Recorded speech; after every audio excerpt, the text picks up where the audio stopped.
신약인 페북소스타트가 알로피리놀보다 사망률을 20% 이상 높이는 심각한 문제로 인해 1차 치료제에서 삭제된 후 통풍의 주 치료제로 가장 널리 쓰이고 있는 알로피리놀의 부작용에 어떤 것들이 있는지 자세히 살펴보기로 하겠습니다. 오늘의 강의 주제입니다. 먼저 알로피리놀은 어떤 부작용이 있는지 개략적으로 살펴보겠습니다. 그리고 알로피리놀의 부작용 중에 가장 심각하고 위험한 중증 피부 이상 반응에 대해 자세히 알아봅니다. 마지막으로 이런 심각한 부작용을 피하기 위한 유전자 검사에 대해 살펴보면서 강의를 마치도록 하겠습니다. 통풍의 가장 주된 치료제로 쓰이는 알로피리놀은 다양한 부작용이 있습니다. 가장 흔한 부작용은 피부 발진, 권태감, 설사, 졸음, 그리고 간 기능 장애입니다. 다른 것들은 증상을 쉽게 느낄 수 있지만 간 기능 장애는 심각한 상태가 될 때까지 알아차릴 수가 없어서 아주 위험할 수 있습니다.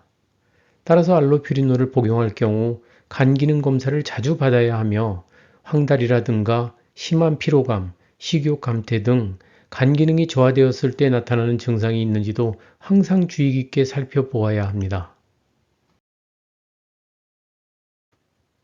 알로피리놀의 가장 심각한 부작용은 중증 피부 이상 반응입니다. 이 부작용에 대해서는 다음 슬라이드에서 자세히 알아보겠습니다. 그 외에 세균과 바이러스를 체일선에서 공격하는 과립구가 크게 감소하는 무과립구증, 골수내 조혈세포 생산이 감소하면서 결과적으로 백혈구, 적혈구, 혈소판 같은 혈액세포의 수가 전반적으로 감소되는 재생불량성 빈혈, 그리고 콩팥의 기능을 잃는 신부전 같은 부작용도 나타날 수 있습니다. 알로피리놀 부작용의 빈도는 20% 정도이며 2%는 생명을 위협할 정도로 치명적입니다. 알로피리놀의 가장 심각하고 가장 끔찍한 부작용은 중증 피부 이상 반응입니다. 중증 피부 이상 반응은 약물에 의해 발생하는 피부 이상 반응 중 목숨을 위협할 수 있는 정도의 강력한 약물 부작용을 가리킵니다. 항생제나 소염 진통제 중 일부도 이 증상을 유발하지만 모든 약물 중 알로피리놀이 중증 피부 이상 반응을 가장 자주 일으킵니다. 그런 가장 심각하고 위험한 중증 피부 이상 반응에 대해 살펴보겠습니다. 알로피리놀로 인해 면역체계가 오작동을 일으켜 자신의 피부를 적으로 알고 공격하면서 여러 심각한 증상이 나타납니다. 안타까운 것은 중증 피부 이상 반응만이 가지고 있는 특이한 증상은 존재하지 않는다는 점입니다. 단순한 감기나 독감과 유사한 증상으로 시작되기 때문에 조기에 문제를 발견할 기회를 놓치기도 합니다. 알로피리놀을 복용한 지 얼마 되지 않아 감기 같은 증상이 나타났다면 절대 무시하지 말고 지켜보아야 합니다. 중증 피부 이상 반응은 발생률이 0.4% 정도로 높지 않지만 일단 증상이 나타나면 진행을 멈출 수 없으며 영향을 받는 체표 면적이 클수록 사망률은 급증합니다. 이런 부작용은 통상 복용 1개월 이내에 발생하기 때문에 알로피리놀을 복용하기 시작한 후 한 달까지는 혹시 피부에 부작용이 생기는지 아주 신경 써서 지켜봐야 합니다. 복용한 지 3개월 정도 지났을 때도 부작용이 없으면 대부분 문제가 없습니다. 하지만 복용 후 8개월이 되었을 때 중증 피부 이상 반응이 나타난 사례도 있는 만큼 알로피리놀을 복용하고 있다면 긴장의 끈을 놓쳐서는 안 되겠습니다. 중증 피부 이상 반응이 나타났을 때 가장 먼저 해야 할 일은 알로피리놀의 복용을 즉시 중단하는 것입니다. 중증 피부 이상 반응을 치료하는 약은 존재하지 않으므로 심한 화상을 입은 것에 준해 대증 치료를 하게 됩니다. 알로피리놀의 가장 심각한 부작용인 중증 피부 이상 반응의 증상은 어떤지 알아보겠습니다. 중증 피부 이상 반응의 경우 초기에는 발열, 권태감, 눈이나 목의 불편함으로 시작되기 때문에 감기 같은 흔한 병의 초기 증상으로 생각하여 심각한 부작용이라고 의심하는 환자는 거의 없습니다. 이어서 피부의 점막에 통증이 있는 발진이 생기며 특징적인 피부 박리와 점막 침범이 나타납니다. 중증 피부 이상 반응의 발진은 단순한 피부염 같은 것이 아니라 화상을 입었을 때처럼 수포가 생기며 피부가 다 벗겨지는 심각한 형태입니다.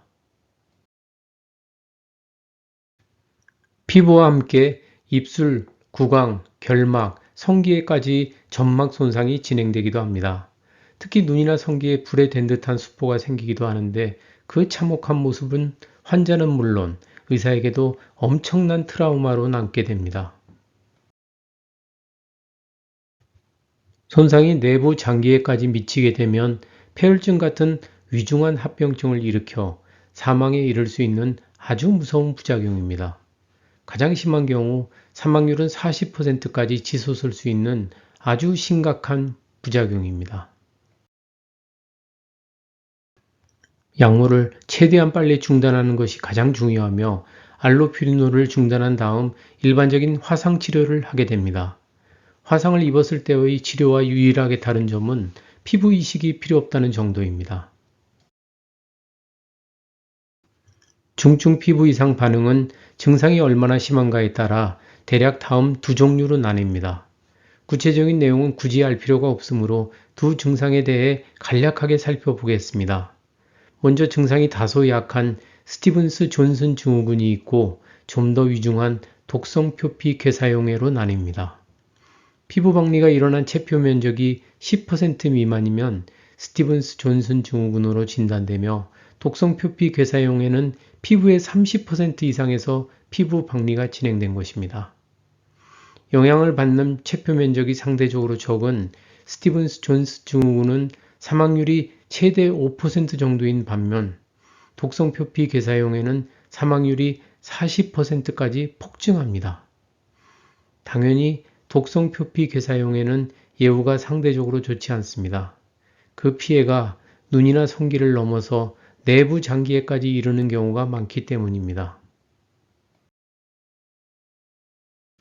이런 심각한 중증 피부 이상 반응을 막는 방법은 없을까요? 다행히 유전자 HLA-B5801이 중증 피부 이상 반응과 관련이 있음이 밝혀지면서 문제를 해결할 수 있는 길이 열렸습니다. 이 유전자를 보유하고 있으면 중증 피부 이상 반응이 발생할 가능성이 아주 커집니다.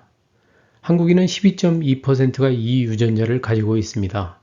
반면 일본인은 2% 정도, 백인은 0.7%밖에 되지 않습니다. 뉴질랜드에서 백인에게 특별히 유전자 검사를 하지 않고 알로피리놀을 처방하는 이유가 여기에 있습니다. 그런데 중국인과 인도인은 한국인보다 훨씬 높은 약 20% 정도나 됩니다. 이 유전자를 가지고 있을 경우 일반적인 사망률은 더 높지만 어쩔 수 없이 페북소스탓의 복용을 고려해 볼 수밖에 없습니다. 이 유전자 보유 여부가 중증 약물 이상 반응과 연관성이 아주 크기 때문에 알로피리놀을 처방받기 전 1회에 한해 유전자 검사비를 보험급여로 인정받을 수 있습니다. 어떤 환자는 이 유전자 검사만 통과하면 알로피리놀에 더 이상 부작용이 없을 것으로 생각하지만 다른 부작용이 생길 확률은 그대로이며 오직 중증 피부 이상 반응의 발생 가능성만 감소한다는 점을 잘 이해해야 합니다.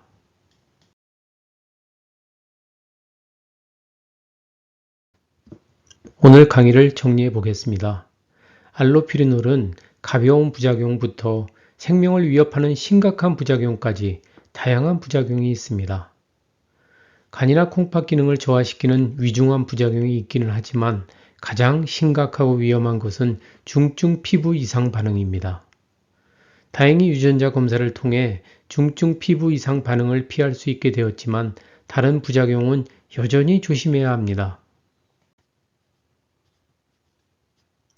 의사가 절대 말해주지 않는 통풍의 비밀을 알려주는 헬스 플러스입니다.